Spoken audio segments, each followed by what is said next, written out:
Well, good morning, good afternoon, wherever you may be. Welcome to Zyxel's Tech Talk. My name is Tri Nguyen. I am the product manager and sales manager here at Zyxel North America. Good to have you here this morning or afternoon, wherever you're calling in. I would love for this to be an interactive session. So if you have your mics ready, since we've all been remote for all these past couple of years, you're probably ready to have some sort of discussion. I would love to have a discussion on how you're dealing with security coming up, for your partners. And this is what, you can either do that. We'll have a time where I can have you raise your hand and I can unmute you and you can always ask your questions. Or if you feel like you want to just ask them indirectly, you can always use the question and answers, the Q&A box, and send me a question as we kind of go through the discussion. I have some slides, but again, if we have discussions, then I don't need to go through all these different slides, but I may touch on them just, depending on the discussion points that we're going to be hitting. And if you have any questions, I guess my first question will be is, out of all the partners who are here, who are listening in right now, how many of you, by raise of hands, already sell security or Zyxel security products? Just kind of get a gauge of who's in the field. Thank you, Brian. Seth, yes, I know Seth does. Thank you for being here. Good to see everybody else here as well. Richard also as well. Okay. Daniel also says that they sell security products and lead with them. So that's great. Great to hear and great to know. So some of the things that we want to discuss and things that I'm always curious about and get some partner feedback is, what are you guys doing? What are our partners doing to help to secure customers, in the field? And so that's going to be the idea of kind of this discussion session here. So again, get your, mics ready. And when we have those kind of questions that come up and I kind of open it up, I can open up your mics so you can ask those questions. And then we can have some sort of, discussion that's could be interesting for the community here. Just a quick introduction though, if you are a new partner with us at Zyxel, just a little bit of information before we get kind of diving into that. We are Zyxel Networks, and we've been in business for over 33 years now. 1 million businesses work smarter with Zyxel solutions in 150 different markets. Over 700 employees worldwide with 100 million devices making connections using Zyxel solutions. We're committed to being environmentally, taking care of the environment. So we pride ourselves in that while we deliver trusted solutions to millions of people around the world with a lot of different brands that you may recognize here using our solutions both in the hospitality and the retail space. We're an award-winning brand internationally as well. And we are using leaders in the industry, those who have expertise in their areas of influence and areas of expertise. And we utilize some, their technologies, their signature base, their expertise on how to secure networks using their signatures and the endpoint security, et cetera, and implementing that into our networking solution box and being able to utilize those and partner with them in a global market. We are solutions driven by our clients. So clients like yourself, customers and partners, we work with you as your networking ally, and based on your needs, your customer needs, technology, we work with you to provide the complete solutions using our R&D resources, developing the products, hardware and software to deliver that end-to-end solution that you may need. And speaking of end-to-end solution, we have everything that covers anything related to networking, not only security that we're going to be talking about, but even ways to secure wireless or secure even on your switch network side. So security in essence is a big kind of topic that I think most partners are worried about, or maybe your end users are worried about, but or maybe not even thinking about it. So I guess my push for this year is let's get security for 2023, right? So let's secure the networks that are out there. I think it comes down to, how do we protect business networks? We want to make sure that it's not only productive in the features and functions, the accessibility of networks to be available for your customers or for your business, but also how do you ensure that that is efficient and also secure?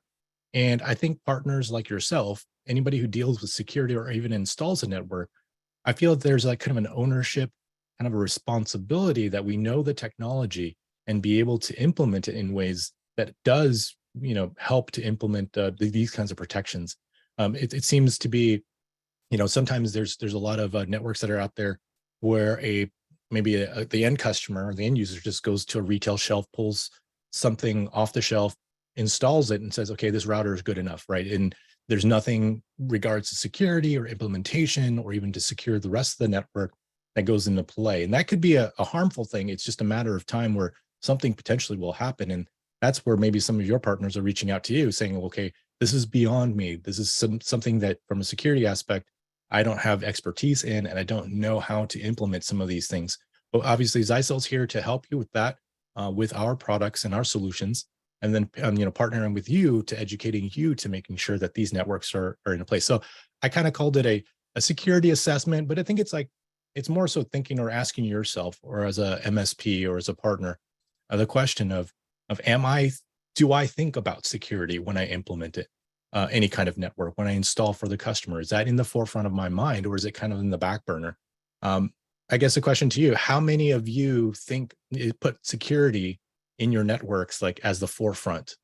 That's important to you. I mean, obviously we protect it with passwords, right? We try to implement a long password phrase just for access to your networks, et cetera. But sometimes you're securing it in that regard, but there's a lot of implementation layers that are being kind of maybe passed by. Thanks, Brian. Thanks for implementing security or being in forefront of your mind.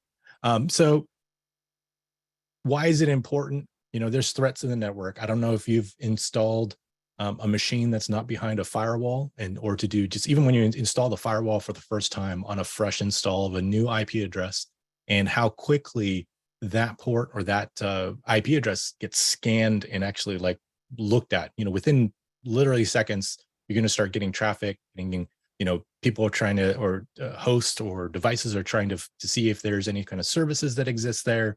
Daniel says networking and security is important, and is only one line of defense. And exactly, it's a holistic approach to it.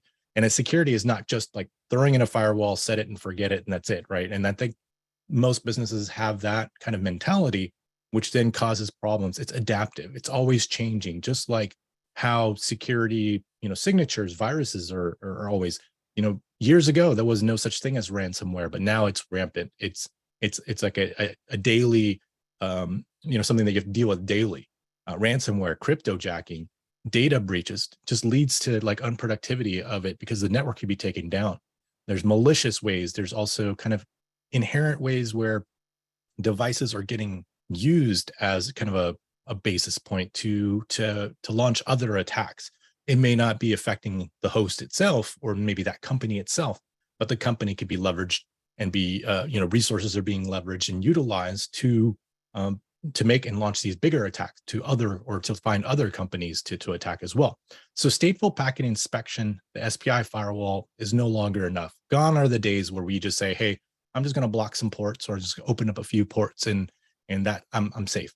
That's like one layer of it, but it's much more sophisticated now in regards to security and network security. So there's a lot of tools, a lot of products, especially that Zyxel provides in the security layer, that you should definitely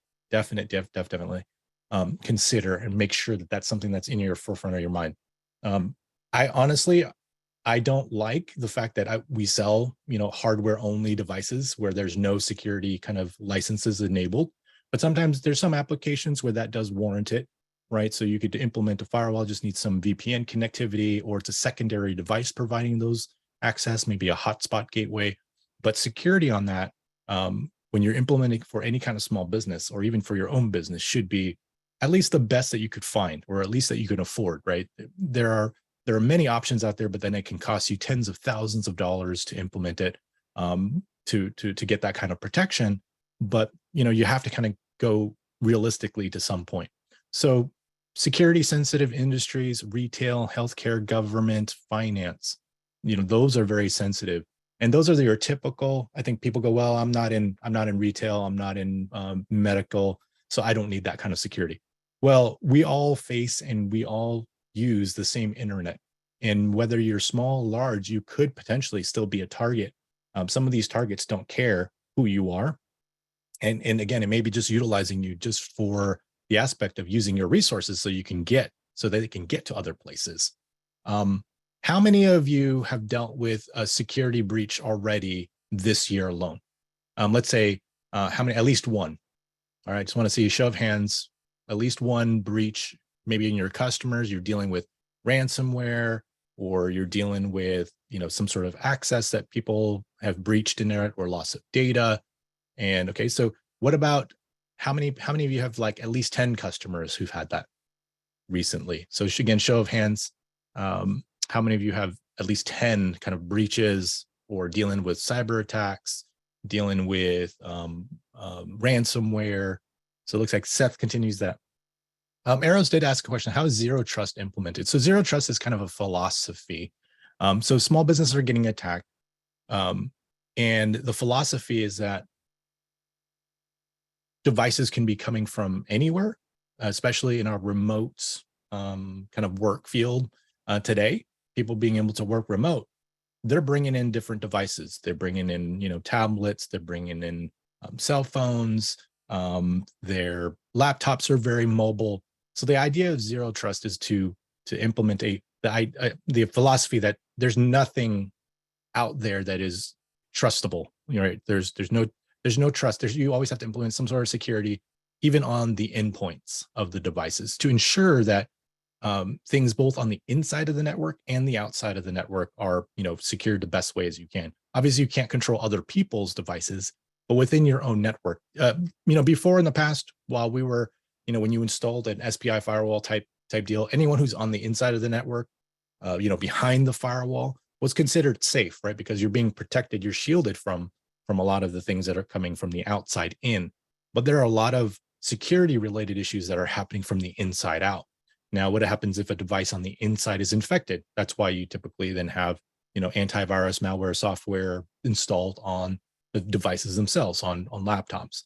But now in our kind of our mobile access or mobile accessibility of networks, you're using your cell phone, you're using your tablets to also. So those, if you really want to ensure that there is security, those have to also be secured in some way, whether they are restricted access into that network, or controlled, or at least scanned as it's being, utilized in that space, or there's an endpoint security. That's why there's, a growth in, security software or applications that will sit on that layer on your cell phone itself and provide the scanning and some, protection, and also malware protection, and IP reputation type filtering, which we do have products that we're releasing actually coming this year. So that's part of the 2023 assessment is, are your endpoints being secured as well as the business network, as people are moving across, or moving outside even the business to do work?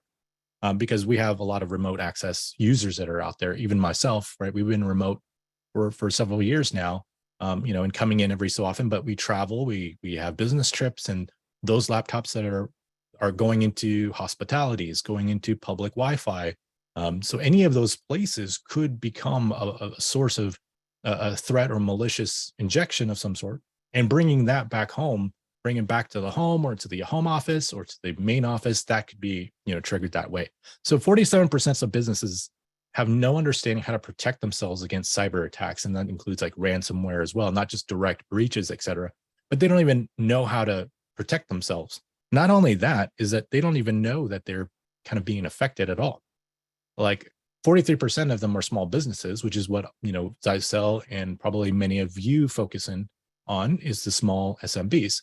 And there's been obviously a large increase of that, and that happens and continues to grow year over year. 39 seconds, there's a hacker attack every 39 seconds, and 54% of small businesses don't even have a plan in place for reacting to cyber attacks. And I think not only that, is they may not even have the tools to realize that they are attacked, or maybe they had been compromised.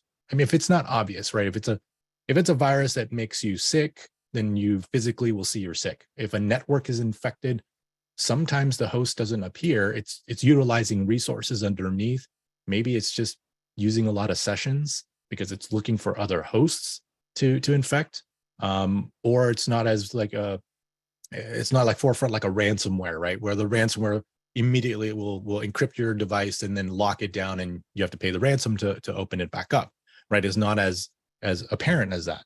So a lot of these malicious breaches could be happening on the underlying layer, and can be a long-term effect. It could be sending files that are being maybe sensitive documents that are being emailed can be then paired off and then sent off to another location or to their servers, et cetera, for the hackers to kind of dig through those kinds of files. So that could be another effect. And I think it's just a matter of time. I think it's not only education of partners and your end users in the fact that this threat exists, but that if they don't do anything about it, it's a matter of time. So it's just awareness. And also I think from your standpoint as partners, it's that ongoing battle. How do I have these customers implement these kinds of security features and allow for you to be able to protect them at this kind of level, and then be responsible for all of that. And I think maybe part of it, I don't know how some of you, and maybe that might be one of my questions is if somebody has an idea or thought. My question is this: how do you approach your customers, your partners, in convincing? Maybe something that you want to share with the community here today. If you want to talk, you can raise your hand. I'll see if I can unmute you, and you can kind of share with us, the community. How do you convince a customer, or how do you talk, or what's your kind of your angle to not only educate, make aware to the customer about security, and then how do you sell that? How do you implement it and then sell it to that customer in that regard? So nobody yet wants to speak up, but that's okay. You can always use the Q&A as well. I think Brian did raise his hand. So let me see, Brian, if you have your mic available, I'm gonna put you allowed to talk. And if you just introduce yourself, maybe what company you're from, that would be great to hear from you. Yeah, sure. Can you hear me okay? Yeah, I can hear you, Brian. All right, it's working. Yeah. I don't know why my camera, it doesn't look like my camera's on though. Doesn't look like it can. So anyway. That's okay. Yeah, you can't camera it. We're protecting you for that. Cool. So I'm Brian Horning. I'm CEO of Exact Cybersecurity, Exact IT. Really for us, the education process for assessments begins, or education process around cybersecurity begins with assessments. We can't prescribe unless we can properly diagnose. And what I say to prospects as we are trying to educate them around security and making sure that we can give them a proper diagnosis is I try to use the doctor analogy as much as possible. So we will we'll say things like you wouldn't let a doctor operate on you unless he's done a full examination, CAT scans, MRIs. And those are the kind of tools that we need to deploy in order to get a look under the hood to see how your network was constructed, where it's at today. And then that gives us a starting point, to kind of give them what we call that gap analysis, right? Where they really need to be versus where they are today. And that then starts the education process. And it does even take a little bit of education to get them to sign off to let you even scan their network, right? So yeah, for sure, get a deeper look at what kind of firewalls they have in place and what kind of IDS, IPS is on. Is there any on at all? These are all the things that we're going to evaluate as we go through. And somebody who's like, well, can't you just tell me, how much your services cost and what you can do for me? Well, it's like I could, but that's the same thing as you walking into a doctor's office with all your clothes on right before major surgery and the doctor looking you up and down and saying, yeah, okay, you're good. Right. And it's like, we're not going to do that. We're not just going to have you come into the office, look you up and down. We're going to do a full evaluation, just like a doctor would before they did any kind of work on you. And that's kind of how we educate the client on why we need to do what we need to do. And then the assessment allows us to open up that education process around, what certain technologies may need to be improved in order to improve the security landscape. Yeah, makes sense. I mean, I know there's, thank you, Brian. Thank you for that info. There's a lot of tools that are out there, even scanning tools, even within our devices itself. There's a lot of ways that you can create that assessment. And I think that's what's important. I think, Daniel just also said, people need to know that they've already been hacked. Basic checking of email addresses of many sites can report that accordingly. So just even from an email standpoint, I think that sometimes it's like too late, right? So there's that aspect of it to come in and, sometimes people will call you just because they go, hey, so I think something's wrong with my network. I've been hacked. So they come to you, right? They come to you after the fact. And of course that's too late because now you have to deal with the fallout and then trying to fix everything with, ransomware you're trying to repair. And then that's one side of it. People will come that way. And then the other side is maybe people aren't aware, and it's part of that assessment evaluation. A lot of times we're working with also some partners here that can also do, network scanning. So utilizing some of the, more sophisticated network scanning tools to just even to show, our, and do a scan from the public IP side to see if there are any openings, there are potential risks there, maybe ports or firewall type related features or signatures that could be used and abused to get into that network, right? So we can do those kinds of assessments using third-party tools, or what we also prefer is like, hey, if the customer, part of that is if the customer agrees to kind of doing that initial assessment, is to put in a firewall like a Zyxel firewall to then use that as the eyeballs and use that as the assessment tool as well. So you can implement that in line if you want, and then run all the scan tools on it. Even if it's a box that you want to, or maybe some customers already have a hardware only Zyxel device that you've deployed for whatever reason, you can literally go back and say, well, these boxes come with a 30-day trial of the full security suite. Would you like me to implement that, turn it on so that we can showcase and report on all of the things that you're at risk of, or it's being attacked right now, but you're not blocking. So putting it on their radar now allows for you to then go back and go, okay, yeah, we can help you with this service. We can help you with implementing these, security functions. And again, it's a matter of time. I think it's just like anything else. It's like, getting sick, right? The flu season, it's like everybody's going to get sick at some point, sometime, just a matter of what it might be. And there's thousands and millions of malware and viruses that are out there that just, waiting for the right host that is not implemented in order to take advantage of it. So there's always that multi-layer. I think, Daniel kind of mentioned that it's only one line of defense. Any kind of security, whether you're talking, military or security in your home, you typically have multiple layers, right? You have your front door, so you have your lock sensors there. You have sensors that are for if anybody breaks the window. You have motion sensors, right? So multiple layers within even a physical security situation. And that also applies to network security. You have devices that are coming in and out of the of the network. And then within that, each device then has different applications that could come in and out as well. So there's multiple layers that you want to be able to protect against. Obviously our firewalls have, that kind of layer of protection.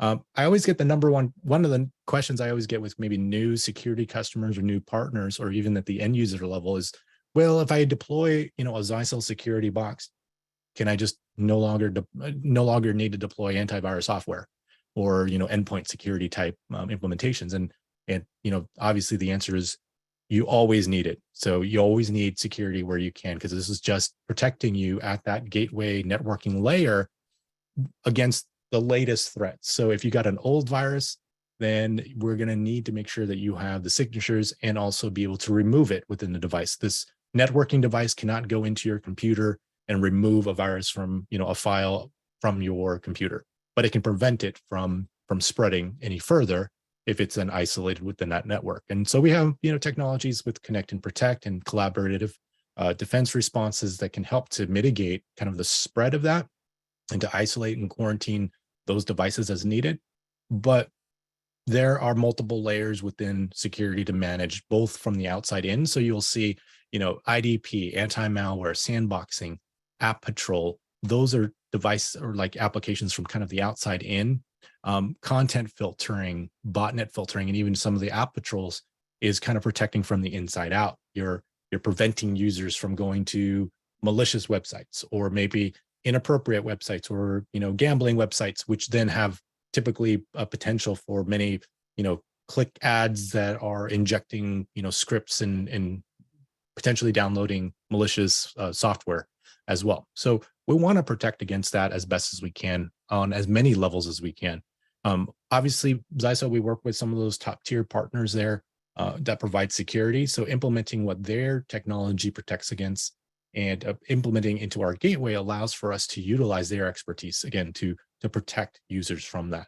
I'm trying to think of some other questions that you may have as well. Whoops, I just clicked the wrong button here. Hold on a second. Back to my webinar. So, protecting outside in, that's just basically what this one is showing. And then we do it on a multiple level with real-time syncing of signature bases in the data cloud, and also sharing that information as well, even for zero-day attacks. And application awareness, I think, is important. Most people don't think about using application level blocking or even allowing. I think most times people think about security, they're thinking about blocking, blocking access, right? Viruses getting blocked. But on another layer, controlling is also important. So controlling access maybe to Netflix or to WebEx or some other utilization to control maybe access, maybe time of day, how much bandwidth is being used, ways to help to increase productivity while also blocking things that are negative or bad to the network. Being able to block torrents from happening at the application level and not just blocking it by, a port or anything like that. So there's a lot of, implementations. I think maybe my other question, if you want to maybe speak, I can unmute your mic. One of my questions too is, what do you see from your customer base, kind of the number one reason why they then decide to go with security? Is it content filtering? Is it because they got hacked, or is it because they really want to control social media access? I'm curious, like right now, what is the kind of the current trend to help me maybe in some ways with marketing, right? To how do we pitch our security appliances to help you sell more of it, because that's where the customers are most gravitating towards. So if you want to raise your hand and if you want to ask me that question, or if you have a response to that, I'll unmute you so you can say your piece. But I'd love to share with the community on how you're experiencing, what you're experiencing. Is it because people are, maybe you're dealing with hospitality? And one of the messages that I give to hospitality side is the hotel owners are getting a lot of cease and desist notices. And so they're just kind of going to the MSP or to whoever their IT director is and saying, like, I'm getting all these. And they're just saying, well, just ignore them. And it's cease and desist because somebody who stays at the hotel is downloading illegal music or downloading videos or movies and such. And they have no way of knowing or to block them. So they are kind of reaching out and going like, well, how do I even do anything about it? So that's kind of one angle that I've gone, and it's been, quite well received. The fact that they're getting something that can deal with this kind of situation. Or is it, guest networks that are needing security? We go to a coffee shop or to a hotel, and you'd be surprised on how many. I mean, obviously I'm a networking person. So when I go to a networking place that has a new network, or wherever I stay in the hotel, I typically find out, okay, who's the manufacturer, who's doing the, portal redirects, et cetera. Or, obviously you could look at the physical hardware as well. I'll do a kind of a tour of my floor to see if I can find where the access points are hidden, and look at what brand they are. But then I'll also do kind of a quick scan of like, can I find anybody else? Are they securing that network as I would expect, or they should? And you'd be surprised in how many, of the hotels that are out there that you could literally still have access to other people or other devices within that, because they haven't implemented those kinds of levels of security. Let's see, Daniel said, given the choice between convenience and security, customers will always pick convenience. That's true. That's kind of our nature. We always kind of go the easy route. Are there plans to do filtering based on AV virus installation status, like outdated browser versions or outdates on operating systems? So that's kind of implementation of like the endpoint security at the router level to kind of enforce. We did have some features before in the past that implemented that, but there's so many options that are out there in terms of antivirus and then versions, et cetera. But I will check. Part of our kind of our mentality is when you implement a Zyxel hardware, with a antivirus software that is supported within that system.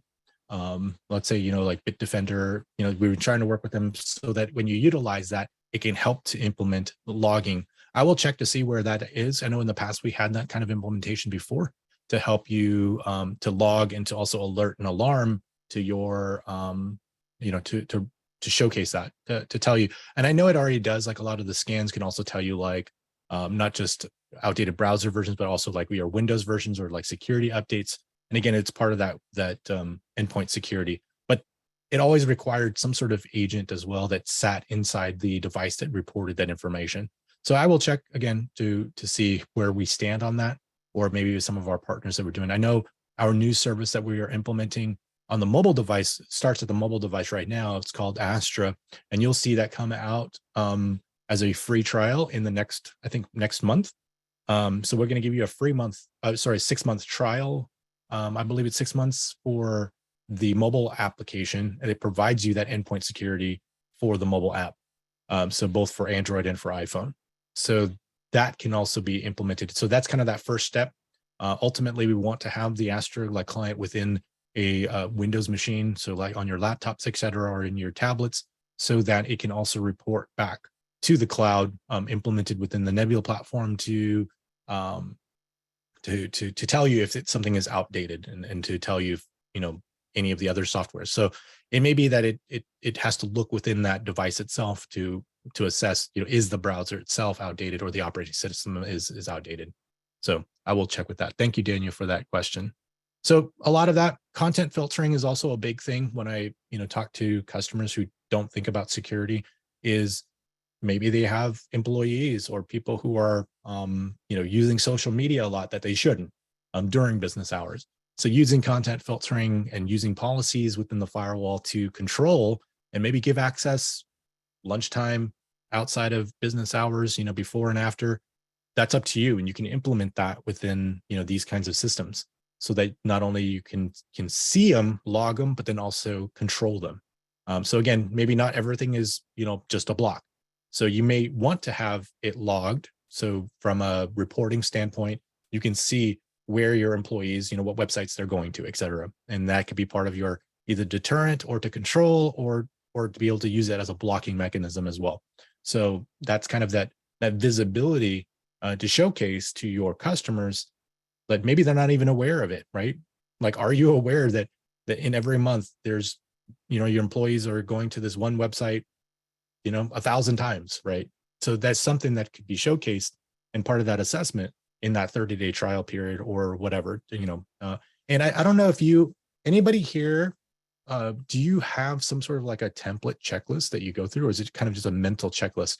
Do you go through, I know Brian had mentioned that, they go through an assessment of sorts where they evaluate, what firewall they have, some of the other, how the network looks and how it's implemented. Do they have IPS? Do they have all those things? Do you guys have a checklist? As partners, do you implement, or do you have a template that you use? Is it open source, or is it something that you just like developed in-house? Like, just, hey, if we go in our assessment, we're going to ask them these questions. We're going to talk to their IT guy, or maybe they don't have an IT guy. So they, and that's what we find too, is typically in the small business space, a lot of the small businesses, if it's like a small business, self-owned, or, kind of business, they'll have somebody they know, like they'll go, hey, I've had that where people call me because they know I do networking and such, like, can you install me a network, right? And that could just be like, someone's brother or someone's cousin or something like that to install that. We see that all the time. But obviously there might not be any of that same, professional level of knowledge of security in order to implement that full kind of security choice. And customers, like Daniel said, are just going by convenience. It's like, I can go off the shelf, I buy something that says security on it. Okay, I just go and install it. It's good enough. And just wait for something to happen, right? So being able to assess that and be able to show them, I think, is a really big, big selling point. And I think one of the things, I'm gonna skip right here to this slide. One of the things that we do have within our security platform is what we call like Secu Reporter. It's built in, it's part of a cloud service. when you implement and buy the UTM packages, like where you're doing all the security, you can report all these security threats and monitor and identify them within the extension of Nebula, which is called Secure Reporter, and it can identify abnormal user behaviors over a period of time as well. So maybe bandwidth utilization or access that just seems like it's going somewhere that shouldn't be, it's not normal. You can then create customized reports, and this is part of the tools that can help you sell to your customers that to showcase that it's doing something, right? With security and with network, it's similar to like wireless. It's if you don't have any tools, it's hard to see. You can't tell, am I connected except for these bars on my phone or except for some, information that's on the access point. So it's not something I could just physically see, right? With wireless. Networking is the same thing. Things are happening within the background. Thousands and millions of packets are being processed across the network. And unless you have some sort of tools, you can't see that. And using these customized reports, you can literally put in, again, what's pertinent for that customer. Maybe your assessment or maybe the customer's concern is content filtering, let's say, and they want to know where people are going, how much bandwidth they're utilizing in that. And so you can customize that report to showcase that piece of information, as well as some of the other peripherals, but that could be the forefront, that could be the first widget that it speaks of to showcase that, hey, these are the things that's happening within your network and how it could be a huge risk to your business if you're not blocking it. And so implementing content filtering with blocking of these categorizations could be very effective in doing that while providing you kind of the holistic security, implementation. So sometimes people find that niche, that door, kind of that open door that helps. So again, I'm still curious, like which one of the security services that, recently have you seen has been the most effective in getting you that foot in the door, right? So that's my question to you. If you want to just use the Q&A for that, because it's a smaller question, then you feel free to do that. Daniel did respond. Most small networks are flat layer 2. First thing we try to do is segment out wireless IoT network. Security upgrades usually happen in cycles. So yeah, it's true. Like a lot of times people are not worried about, or they're just putting everything into one network, right? And that can exacerbate the issue. You have your client networks also on your private network, which is on your, all of your IoT devices. So Brian is saying collaborative defense response. So that's something of a newer feature. That's interesting that you can use that. You're using that feature to help to sell security. That's very cool. So then you can seamlessly also get that information from Nebula to the Secure Reporter, and I think that's important. Not only are you managing it, but then you can utilize this information to do something about it as well. Not only will Nebula report maybe some of the threats that are out there, give you alerts and alarms that then you can take action about, but then give you these kinds of reporting information to provide to your customers on a monthly basis as well. So speaking of maybe collaborative, let's see, defense response here. Do I have my, so that's connected into protect.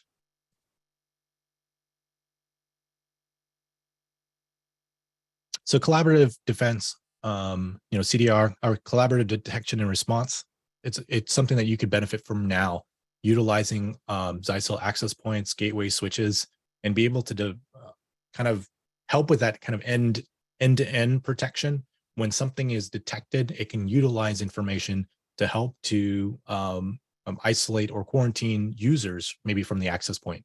So it can help to mitigate that kind of spread of those kinds of viruses and such, or malicious access there while it detects it. I mean, additionally, there's also what we call connect and protect. And connect protect is if you're implementing security on the wireless side, we've implemented, I would say IP reputation, and some of the content such in the access points themselves, so it can detect and help protect against malicious internet traffic, ransomware, phishing sites, and primarily using kind of like IP reputation, because that's kind of the least aggressive in terms of packet scanning. It does cost some of the packet throughput in order to implement this, but it's also another way if you're not implementing it in the security side, or it's another layer, right? So these are the access points. Typically, most of them are new Wi-Fi 6 access points. all have this kind of connect and protect, either connect and protect implemented, or now we've started to bundle them as well. So certain models you'll see like CNP or CNPP. So CNP is just the connect and protect, and CNPP is like, I think, the plus version of it. And they're implemented within that too. So the other way is to utilizing these access points to secure remote access networks as well. So if you haven't, you're looking at a way to, how do I protect remote users? Remote users are people who are working from home. Maybe they're working from a temporary office. We have remote salespeople, and they may have maybe a rental office somewhere, and they want to be able to connect back to the main office, but not have to worry about VPN. They can implement an access point that has a dedicated, basically a dedicated tunnel, a layer 2 tunnel through back to the corporate headquarters, and give you access for all those devices. So all you have to do is drop in an access point on the remote. It doesn't matter if there is a router or some other bridge device there in the way. You don't have to replace that. You could just punch a hole basically from the inside out to making these connections. So it really simplifies that connectivity and provide you a way to still manage secure policies. And the advantage of it is going from the office where you connect to the SSID and you have your user policies, you have all of your access policies, content filtering, access to certain subnets, et cetera, or to certain printers. That can all be inherited into this access point that's remote. So when you take that laptop from the office, you go home or to that remote or to remote office, you connect exactly to that same SSID. You get the same login credentials are getting authorized, et cetera. And then you have full access to everything as if you sat in the office. So it's literally just making a virtual tunnel for you. Like you've ran a virtual Ethernet cable from the office all the way to, your home or wherever you're at. And you're doing work as if you were sitting in your office. So it implements and creates a seamless way to do that back to the corporate office. So it's a very powerful tool, especially if you're trying to find ways to not have to replace existing firewalls or to have to build a VPN tunnel in all the devices. So you can take your entire workspace, if you have a Wi-Fi phone, handset, or if even it's connected, you can then wire it to the device if you needed to, or your laptops, your phones, your tablets, your POS systems, whatever it may be, could still be worked remotely in that Wi-Fi. So these are the access points that then support it within the gateway side, and the number of access points that they can support within this kind of the tunneled mode. So you can see of our ATPs and USG flexes. So even on the low end, the base level USG Flex 100 can support then 6 tunneled APs. And typically these numbers are a little bit less than what you would have if you were not doing tunnel, but you were just using the device in standalone mode to control the APs. But in Nebula, you don't have to worry about the controlling of the devices anymore. You just more need it's all doing cloud controlling. But on the tunnel mode, because it is building a VPN tunnel, traffic is being processed through to that tunnel, to the device. That's what is kind of the reason why you have the kind of the lower number for it to implement that functionality. And, again, we want, going back to that zero trust kind of idea, we want to make sure that all the nodes within the system, so at least everything that you can touch can both internally and externally are being secured in some way. And so we can have, at least within our devices, within our networks and within the devices that we touch, can be, secured in some way. Daniel did have a comment, security products that lead. Okay, so MFA, multi-factor authentication, password managers, security training, segmentation. I think segmentation is big too. I think when you go in and you assess, like Brian was saying, you probably will find that, well, your call network is on the same network as your private network, as well as your client, like guest network, right? So that's something that definitely is an easy way to go in and say, like, we can help to segregate that. And I think from the switch side level, I think we did a webinar. If you haven't checked it out, we did a webinar recently, maybe in the last 2 months, that was talking about network security from a switch perspective, because again, it's a holistic, security function is a holistic thing in your network, but making sure that the switch side is secure too, because then you don't have open ports you have your DHCP, blocking, so to make sure that devices are not providing DHCP when they're not supposed to in that network, or MAC filtering, so you can then make sure that the access points that you've installed, or router devices, or even PCs that are installed that are connected to that switch, it learns that MAC address on that port, so that you can't just unplug it and plug a different device in there and gain access to that network. So there's a lot of that kind of level of security there too, as part of that segmentation. Segregating wireless VoIP printers, LLDP. Daniel also uses geolocation blocking. Interesting. I think like in this worldwide, world of news and a lot of the countries that people are worried about hacking and different type of attacks, I think geolocation is an interesting topic. I mean, the idea and the thought that you could utilize, the location of a country and their IP addresses and block based on that. So you can say, hey, I'm going to block in order to mitigate, traffic. I want to control or block any traffic that comes from, just name any kind of country that you don't want traffic to come from, right? Or you can say, hey, I have remote users in only in the United States. So VPN tunnels can only originate from, US IP addresses. So using, again, geo IP enforcement there, you can then implement that again as another security policy to prevent unwanted access. Of course, the sophisticated hackers are still going to be able to spoof IP addresses. They're going to VPN tunnel into the country that they're going to attack. But again, it still protects at least some layer of that. You can then mitigate those other things as well. Further, to put some other security levels on it. But on kind of the upper level, even traffic coming in, there's a lot of zombie traffic, hosts that have been compromised, that are kind of malware zombies, and they're just pinging and looking for other hosts that it could potentially infect and take over. And they may be coming from all sorts of different countries. So just preventing that traffic altogether, just dropping those packets based on that location, could be very helpful to mitigating, or at least freeing up some of those resources. Content filtering, sandboxing as well, I think is important. So sandboxing, if you don't know, sandboxing is a technology that we have in our ATP series. So our ATP series is protected by, using unknown threats. So when something is unknown, it doesn't have a signature to it, we actually will send and use some AI in the cloud and send it to a sandbox. So we send these threats into the cloud. We will then process them. We will put them in a sandbox, execute them, see what it does, and analyze it with AI to see, is it a threat? Emulate that and look at all the patterns and such, and then identify if it's malicious or not, and then send it to our defense intelligence in the cloud, which then that information then creates, new signature updates, which then get also shared within the cloud. So the devices within the the cloud-based scanning and protection just gets stronger as more viruses kind of fill up the adds to the signature base. So it just continues to work to enhance, and the threat that happens maybe in one device will then be shared and inoculate and help to protect devices then around the world. So that's kind of the benefits of using that. So you have that peace of mind that the security is now kind of doing the work for you. It's being actively monitored not only by Zyxel, but also by those security partners that we work with, on a nonstop basis. That's part of the service that is offered.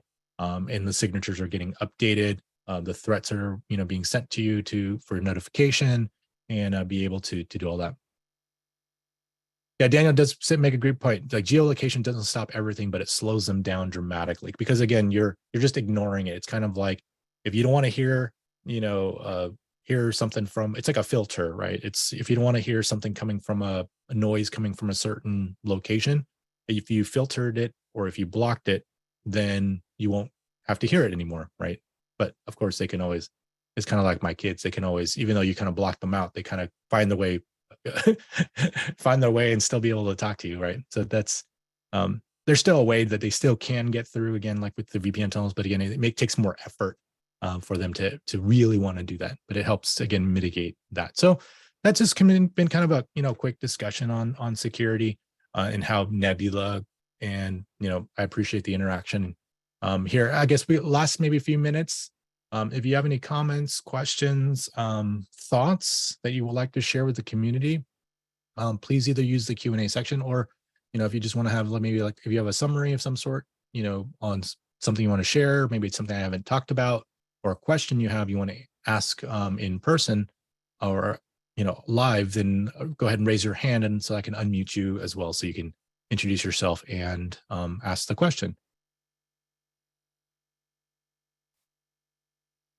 Daniel says 5G in theory is a 10 gig to cell phone. Are there plans for 10G based T firewall symmetric switching fabric?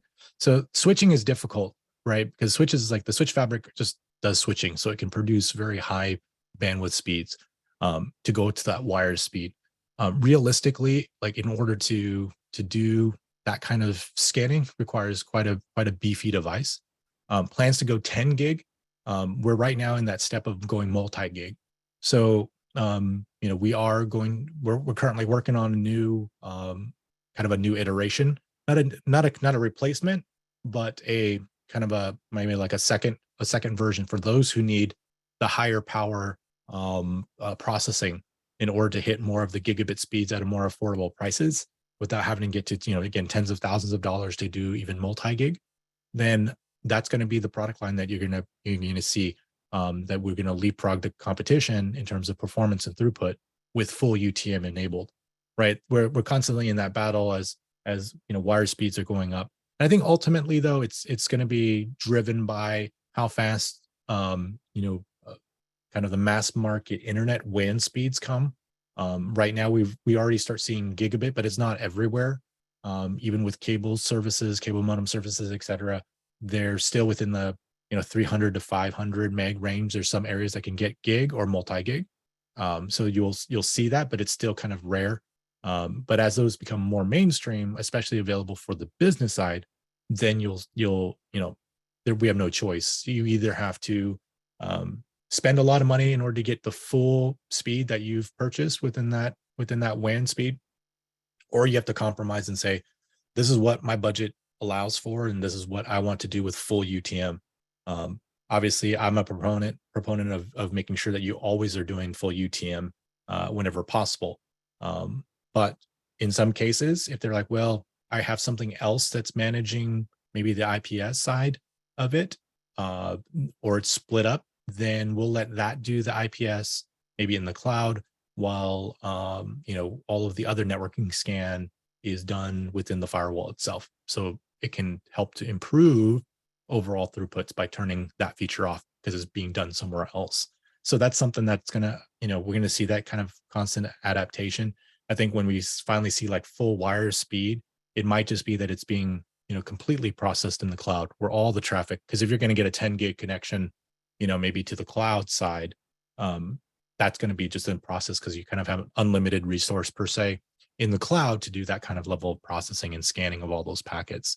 Whereas in a local device, it's then limited by how strong and how powerful the CPU is in order to do that layer of scanning. Are there plans to allow multi-factor with other providers beyond Google? There are. We need to find out though. Like, there's so many of them, just like you've listed. There's Microsoft. There's LDAP, Duo, etc. We haven't yet partnered with those. We have the capability to, but we have to look at it from a kind of a worldwide accepted market. So if there are certain, I guess, MFAs that you're like, what, this besides Google, Zyxel should look at so and so. Please feel free to reach out to us. We'll send that to our our product management in headquarters side to see if that's something they want to consider. And maybe that could be just jointly that, the US and worldwide demand is for that, then they will implement it. They have no problem doing it. It's just a matter of, not wanting to waste resources on implementing multi-factor authentication for something that maybe it's only a handful of people use, right? So we want to make sure we're spending that time and resource on more cost or most effective kind of implementation. Are there plans for implementing SSL VPN client for remote gateways? Remote access with VoIP support. I'll have to check with that to see what kind of the SSL VPN client for remote gateways. A lot of times it's better off to do IPsec a lot of times because of the throughput that's capable in IPsec versus SSL VPN. So that's why it's typically not, good for remote gateways to implement that, because it could already do, if it could already do IPsec, then you might as well choose IPsec. The SSL side of it typically is for the, client devices that maybe don't have a IPsec client, or you want to implement it within your Windows system to make it kind of an easy access. But the throughput performance of it using like browser or using SSL is typically, really bad. So it's not kind of an effective way to get remote access, unless you're just using it for like intranet content and you're not worrying about sending files or downloading files. Daniel also asks, are there any plans to provide advanced technical training on the use of USG Flex and ATP? There are. We are working on that education site that we kind of mentioned in the past, but we're going to be launching that to help you with the technical trainings. But then one resource that we want to provide for you as well is we need to get you information on how to get to our kind of our I guess it's like our form, our business form that gives you access to a lot of kind of key like newsletter information on different kind of applications to deploy. So they'll have more advanced, like how to configure, ATP and email security or something like that. And it'll be a walkthrough document that you can go through as a self-help to train yourselves on those kinds of implementations. But I would also suggest then to go to our business forms to look up any specific kind of applications. There's probably there's a directory in there as well for kind of those new application that you could probably, if you're not looking for anything specific, to kind of just look through like what do they have, like how to implement, firewall rules or policies, etc.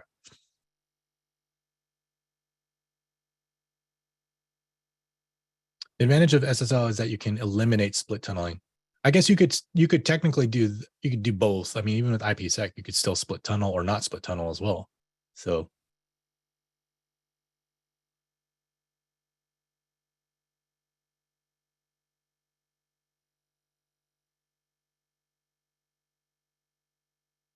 but I will check to see that on it. I know in the past, like we had questions of SSL VPN on the gateway side of things. But typically they've always, that's kind of one of those main reasons why they don't. All right. So maybe last thing is, don't forget, we service you through our sales reps, David, Andy, and Jacob, who, depending on which state you're in, you have direct access to them as your sales account manager, to ask any questions. If you have any further questions as well, or even with like stock or product, we can help you to figure out what level of products you might need for your security and to help you with your customers, and maybe to help you start with the, security assessment on, how to secure your customer networks. And then we want you to join our partner program if you haven't already, work through our distribution partners there. We want you to get to the gold partner. There's no cost to you, but as long as you're doing business with us over a 6-month period and you're selling 12K of security products or any of our Zyxel products, you can get access to the maximum of discounts through distribution. So we want to be able to give that to you and work with you through that. If you want to connect with us, the Zyxel-US-channel, or you can also look up Zyxel Try at LinkedIn, or Zyxel America channel on YouTube for, copy of this, and also all of our other previous webinars as well. So since we did have kind of a Q&A session through the entire presentation, if you still have any questions, you can still send me, or maybe you think about something later on, email me at tri@zyxel.com. Well, I think this was kind of a fun conversation about security. Obviously, security is one of my passions. Again,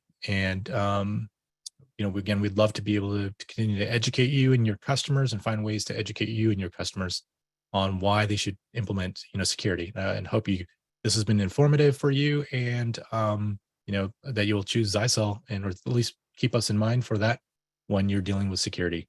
If there are no further questions, again, thank you for your time this morning, this afternoon.